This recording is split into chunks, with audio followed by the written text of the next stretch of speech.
Hello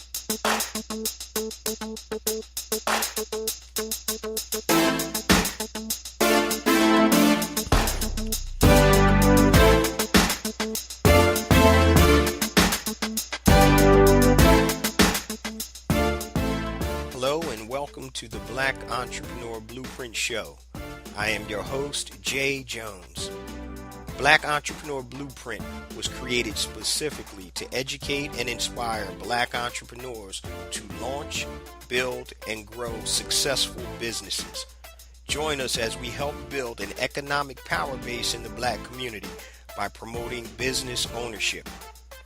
If you are currently an entrepreneur or want to be an entrepreneur, we invite you to join us every week here at Black Entrepreneur Blueprint.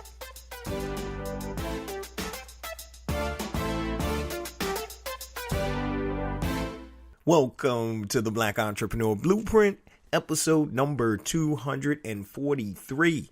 I'm your host, Jay Jones, and today we have another informative and dynamic show in store for you. Today, thank goodness, family, my voice is almost back to normal. It was rough for the last 2 weeks, but we had to push through. Now, today's show topic is the importance of building assets in your business.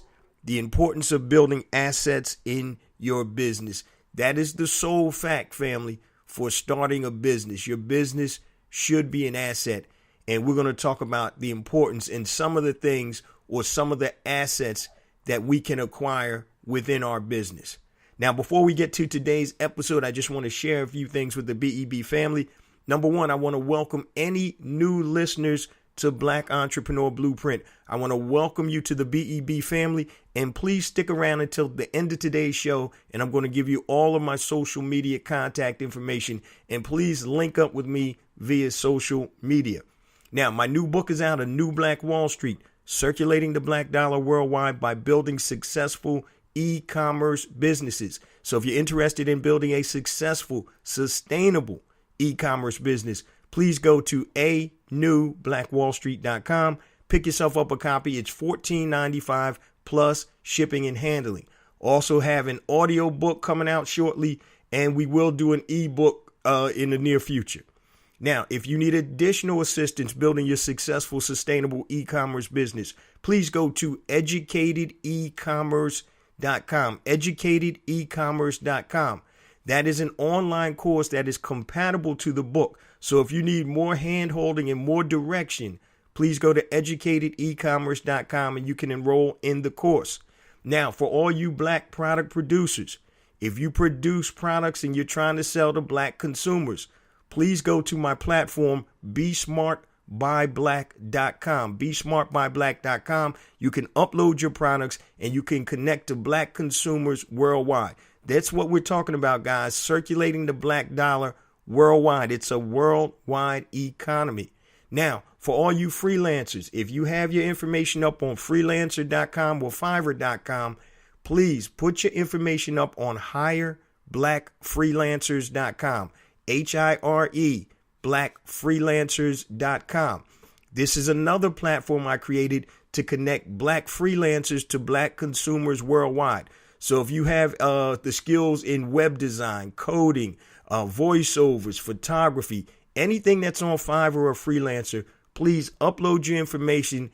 And anybody that's looking for a freelancer, please go to hireblackfreelancers.com. And that way, once again, guys, we can circulate the dollars in the Black community. Now, I just came back from Tupelo, Mississippi doing a book talk, and I'm going to talk about that shortly.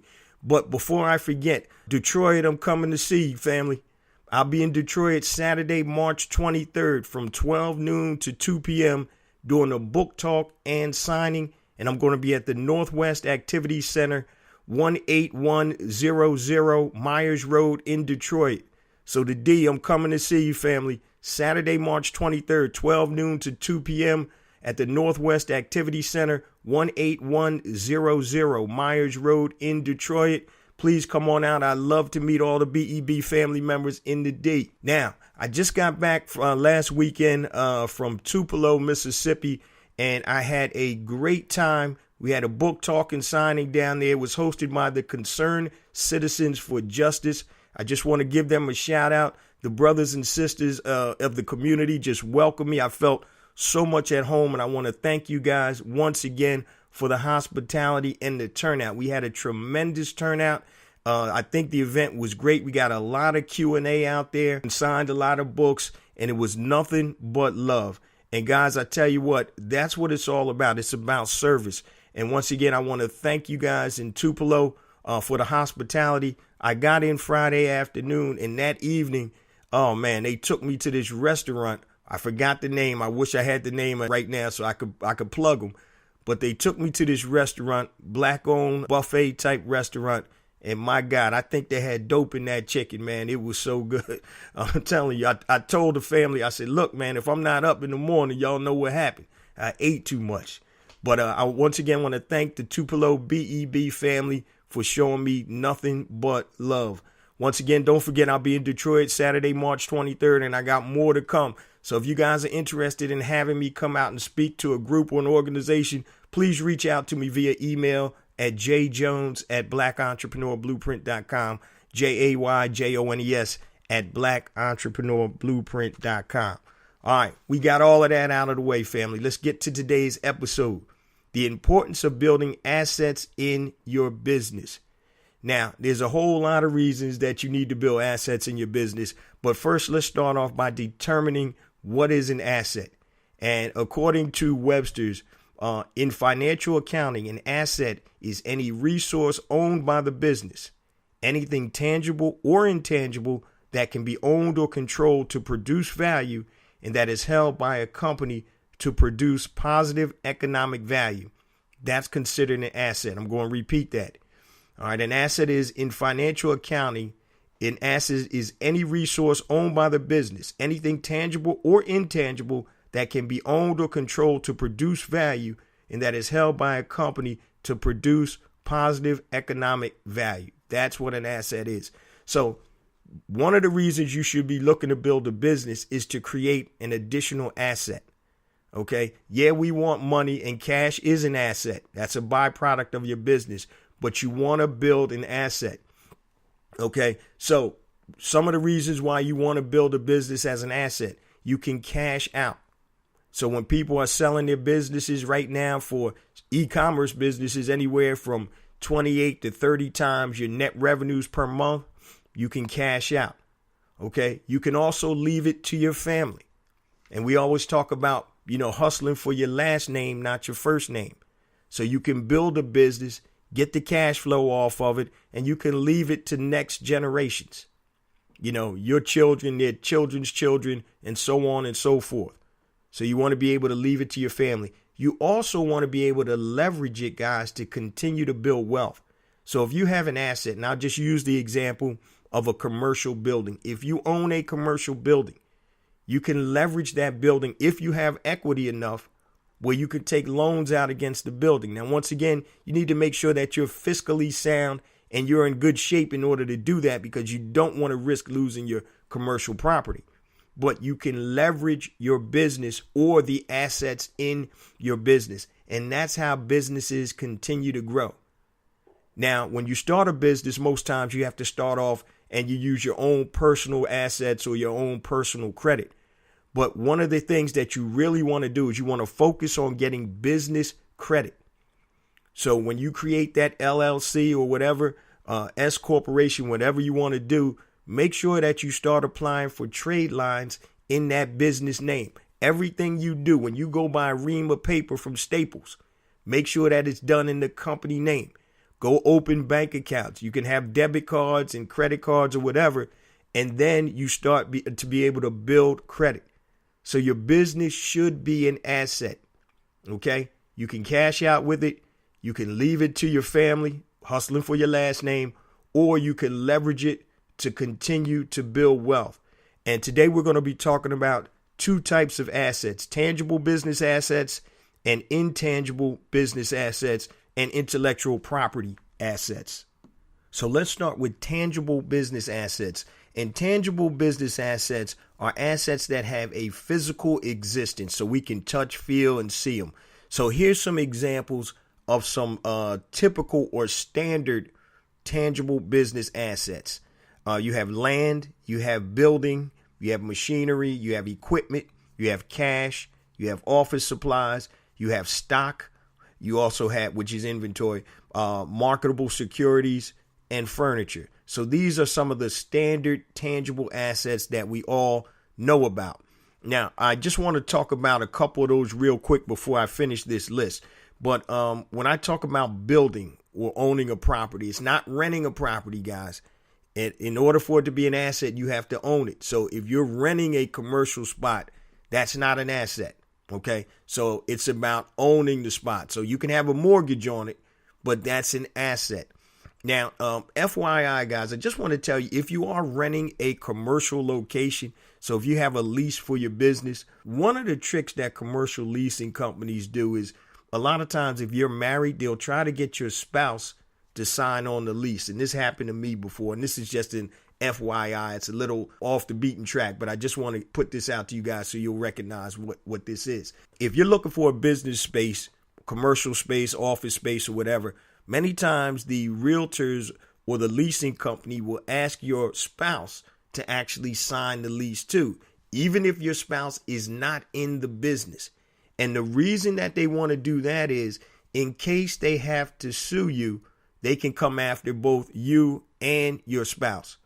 And so if you don't have your spouse sign, if you get a judgment against you, a lot of times that judgment might not even be worth the paper it's written on.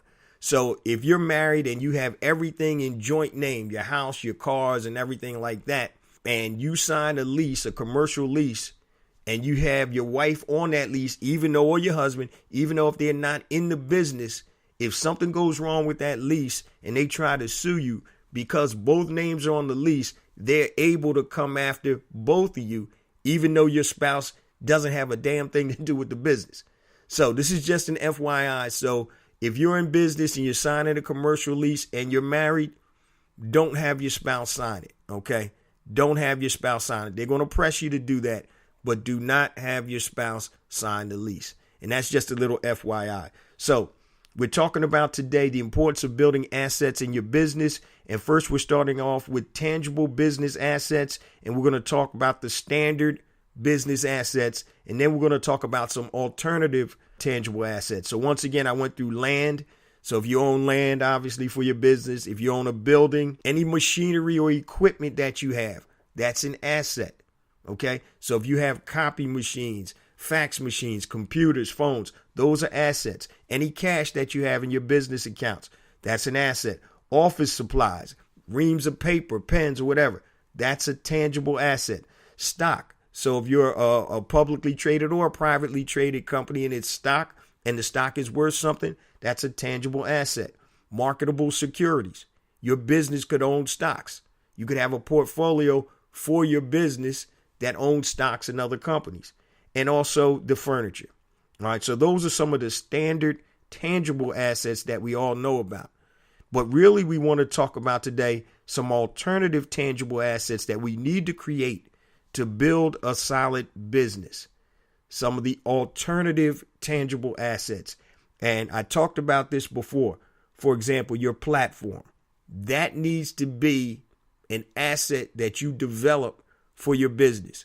So if you have a website, a WordPress site, or a blog or anything like that, that is an asset. If you sell your business and you have a website and a blog with thousands of followers, that is an asset. Okay, that's one of the alternative tangible assets. Also, any other platforms that you're on. If your business is big on YouTube or any social media platforms, that is an asset. It's an alternative asset because you can now reach out and connect to people for your business. Okay. Now, your database, and I say this all the time, guys, your database is probably your biggest asset. Your database. If you have 1 million, and I'm not talking about social media followers, I'm talking about email addresses. So if you have 1 million email addresses of people that have an interest in your business, products, and or service, and are customers or prospective customers, that is a gold mine. Gold mine. I say it every week, but I'm going to say it again. When Borders went out of business, Barnes and Nobles did not buy their physical stores. They bought their database. So these are some alternative tangible assets that you better have in your business. All right, your content, any blog posts, any videos, any online courses, tutorials, webinars, ebooks, those are assets. That's your content. And I talk about this a lot too, community. So if you have a community around your business where you have chat, social media, or just building that community, that's an asset. That's the interaction you have with your customers and potential customers.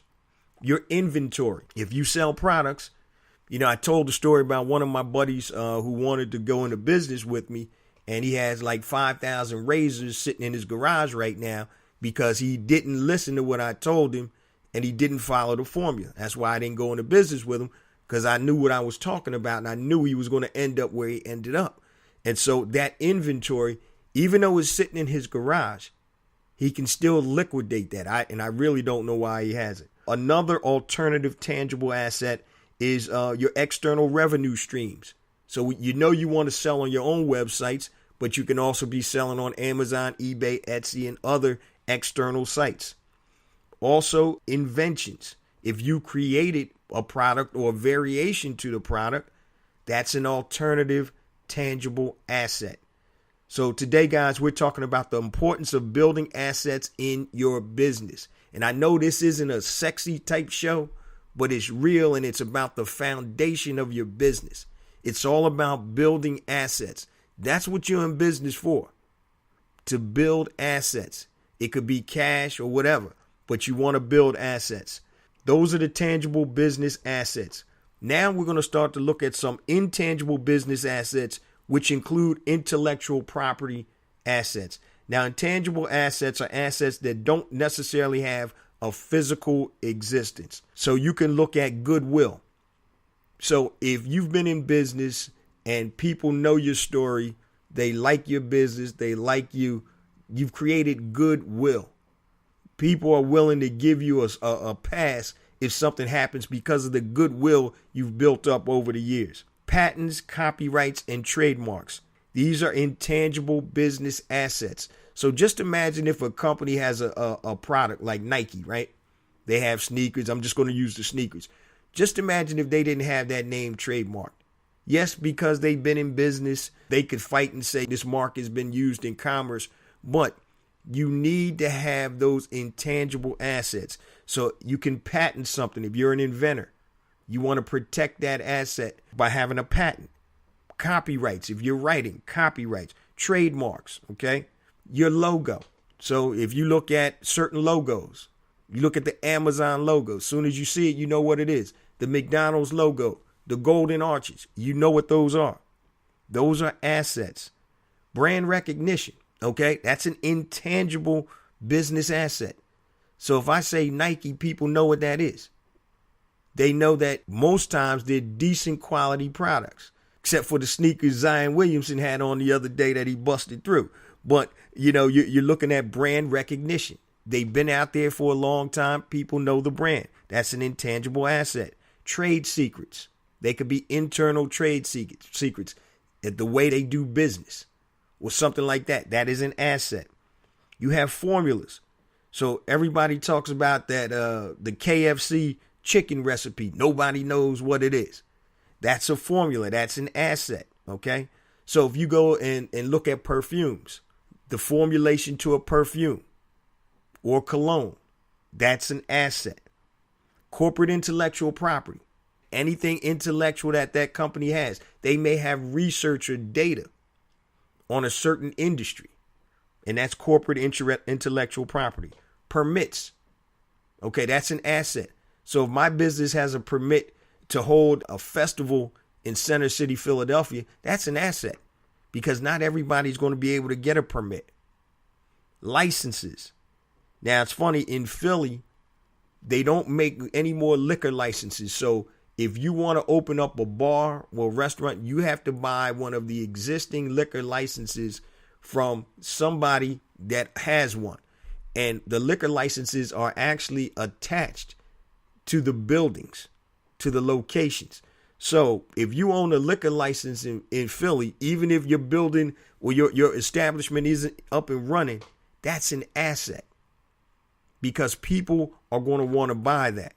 So we have tangible assets and intangible assets. And the reason that you want to build assets is because it gives you a stronger business and a stronger foundation.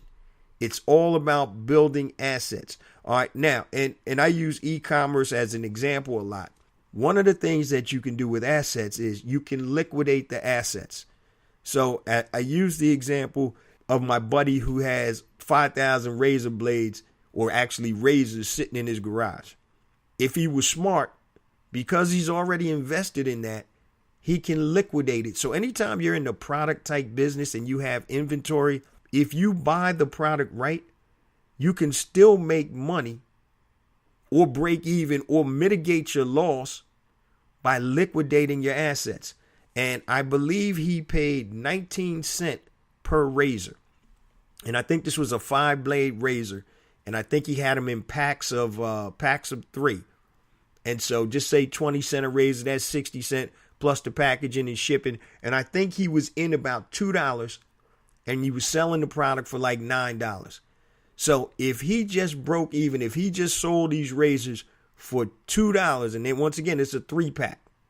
I think it's a 3-pack or a 5-pack. I can't remember, but I know it's a 5-blade razor.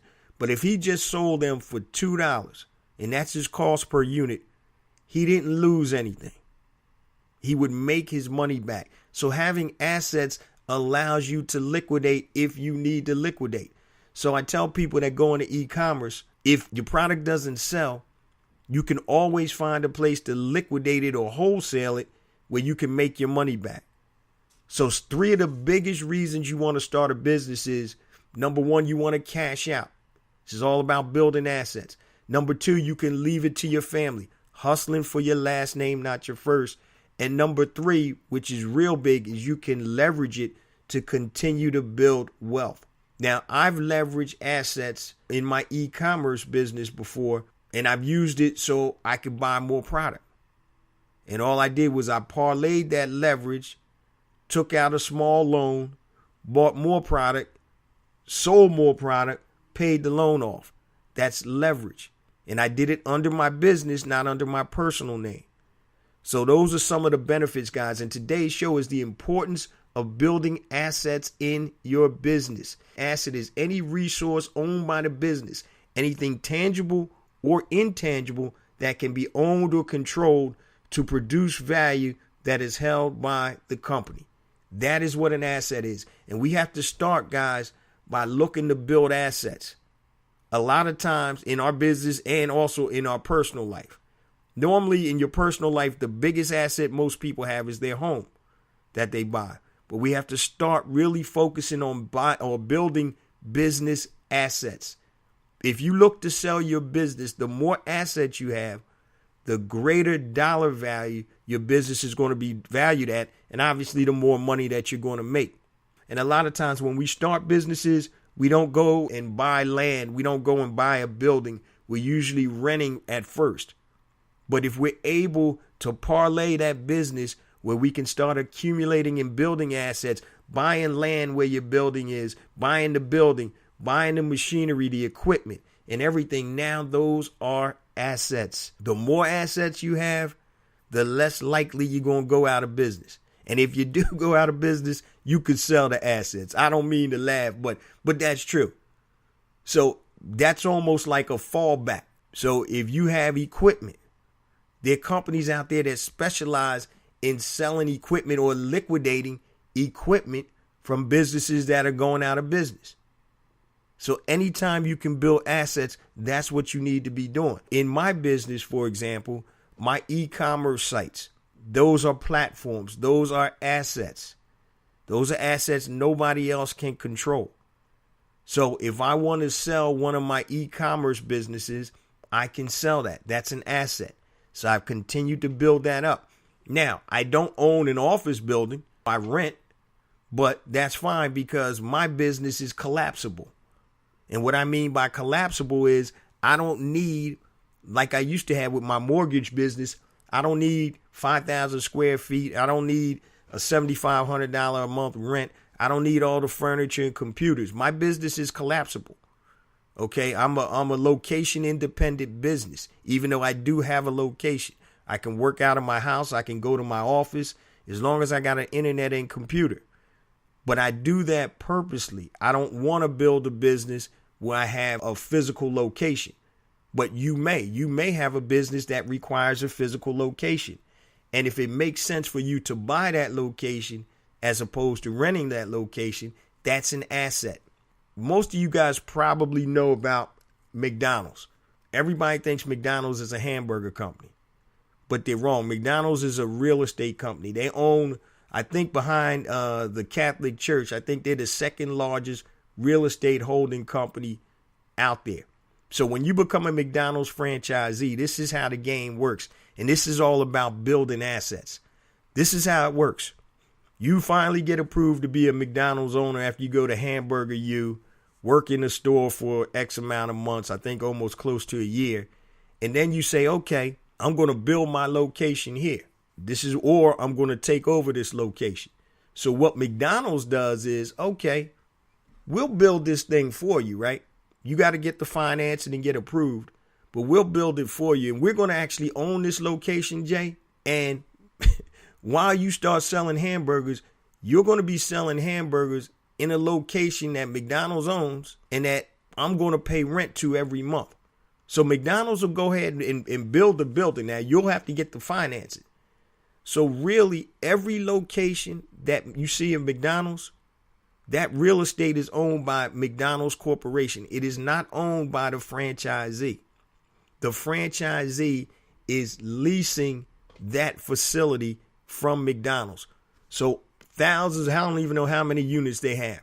All of those units they're getting rent for. So look at it like this. It's almost if you're buying a rental property. So say the rental property costs you $300,000 and your mortgage on that is I'm just making this up, $1,500 a month. Somebody wants to go in there and run a business out of there, just happens to be a McDonald's. Now, obviously, they couldn't do it out of a residential property, but I'm just using this as an example.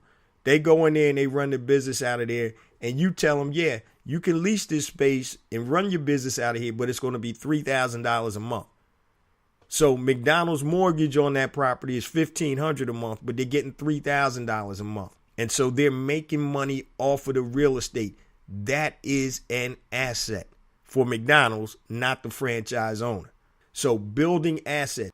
First of all, you guys know their hamburgers, they're not the best. Their fries are pretty good. And a lot of the food is garbage and junk. But the foundation of their business is an asset-based real estate business. It's not the hamburger business. Asset-based real estate business. That's how powerful having assets is. They could go belly up in terms of hamburgers. And if the McDonald's franchise went out of business, they owned enough real estate. All they had to do was lease or sell those buildings, and they're still in good shape. So that's what we're talking about today, guys. Tangible assets and intangible assets. And I'm just going to rehash real quick. So your standard tangible assets are like land, your building, machinery, equipment, cash, office supplies, stocks, marketable securities, and furniture. Now, some of the alternative tangible assets that you really need to start focusing on are your platform, your blog, your platform, your website, whatever. That's an asset that you need to really focus on and build. Other platforms for your business, YouTube channel, social media, Instagram, Facebook, even though it's not yours, it's still an asset if you have a lot of followers. Your database, email database, launch list. Launch your list, build your list, market to your list. That's how you make money. Your content. So any content. So like me with my videos, my websites, my podcast episodes, those are all content. These are alternative tangible assets, okay? Videos, courses, webinars, ebooks, creating and maintaining your asset, your content assets. Your community, building a community that people can come to and communicate and interact with you and your other community members. Your inventory, that's an asset. Your inventory, even if it's sitting in your garage, that's an asset. All you got to do is sell it. All right. External revenue streams, say Amazon, eBay, Etsy, other places where you sell. When your own website, that's internal, external or somebody else's platform. And your inventions. So if you invented something, that's an asset. So those are all tangible business assets. Now, some of the intangibles, once again, are things that you don't have a physical existence. Goodwill, patents, copyrights, trademarks, logos, brand recognition, trade secrets, formulas, be it for perfumes or KFC recipe, corporate intellectual property, permits, and licenses. So those are forms of assets, guys, that you need to start building for your business. You have no assets, you have no business. All right. And once again, cash is an asset. So when you sell business and you got cash sitting in your bank account, your corporate bank account, that's an asset. And hopefully you do have that once you continue to start rolling. Now, I know when you first start out, a lot of times you're going to be using all that cash for working capital, payroll and all of that. But once you start rolling, you need to have cash reserves. And that's an asset. So it's all about, guys, the importance of building assets in your business. Don't sleep on it. That's what your business is there for. So you can cash out, you can leave it to your family, or you can leverage your assets to continue to grow. Now, before we close out, guys, I just want to give out my social media info. And also, this is something I just noticed on my downloads. Guys, we're coming up to like close to 5 million downloads since the inception of the show. So we're at like 4,995,000 downloads since the show started 4.5 years ago. And man, once again, family, I couldn't do it without you guys. I want to thank you, the BEB family, for the love and support. And please continue to spread the word about the podcast and the blog. I was dumbfounded. I happened to look on my stats and I'm like, damn, almost got 5 million downloads. So we averaging over 1 million a year.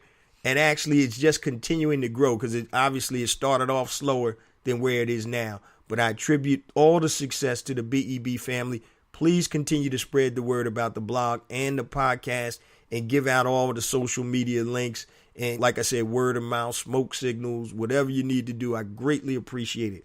So if you need to connect with me, anything long, please hit me on email, jjones@blackentrepreneurblueprint.com. That's JAYJONES@blackentrepreneurblueprint.com. Facebook, go to Facebook, Black Entrepreneur Blueprint. Go and like the page for me. Twitter, JJones001, JAYJONES001. Instagram, JJonesForReal, JAYJONES4, REAL. YouTube, please subscribe to YouTube, family, because I got new content and different content coming out on YouTube. And I'm actually getting ready to record a video right now as soon as I finish this episode. But go to YouTube, type in Black Entrepreneur Blueprint, and please hit subscribe. All right. Also, LinkedIn. You need to connect with me. Go look for J Jones, Black Entrepreneur Blueprint. Please connect with me via LinkedIn and to be included in the BEB text line for notifications and special reminders. I'm not going to be bugging the bejesus out of you. So text BEB to 555-888. BEB to 555-888. Love you guys, and I'll see you same time next week. Peace.